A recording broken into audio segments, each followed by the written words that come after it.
Okay, sa pagbati po ng kapayapaan sa ating lahat. Assalamualaikum warahmatullahi ta'ala wabarakatuh. So nandito po tayo sa Ampid 1, San Mateo, Rizal. So meron po tayo dito nga i-check na Fuji Denso na chest freezer. Okay, so umpisahan na natin mga kamaster, no? Kapag ho kayo ay nagkaroon ng experience na ganito, na error, ang gagawin ninyo, bibilangin nyo lamang ho ulit yung combination blinks at malalaman na natin kung anong pinaka-problema. Okay, so on na ho natin. Iyan. So, since nakauna rin ho dito. So, bibilangin po natin yung kanyang error, mga kamaster. Ulitin natin ha, yan. So, kapag may nakita kayong ganyan na blink, yan, nag-i-initiate po yan. Ayan, may error na ho. Bilangin natin.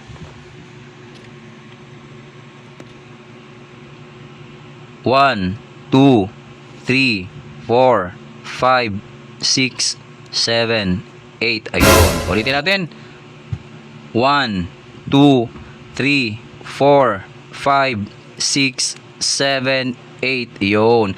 Kapag kaganyan ba kamaster?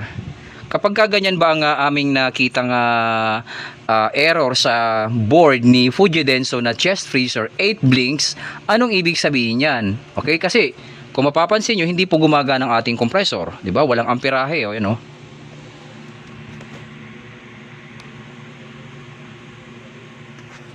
Walang amperahe, pero may error. Anong ibig sabihin niyan, kamaster, kapag ka naka-encounter kami ng 8 blinks? Okay, ito.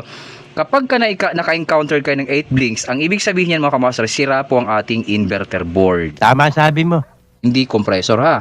Paalala lang, 8 blinks, ang problema ay inverter board. Kasi sa sense sa compressor naman, iba naman ho ang ibinabatong error niyan kapag kasira naman ang compressor, mga kamaster. Okay, so sana nakatulong itong munting video na ating ibinahagi sa ating mga kababayan na technician, maging sa mga customer na nagdi-DIY ng kanilang mga chest freezer.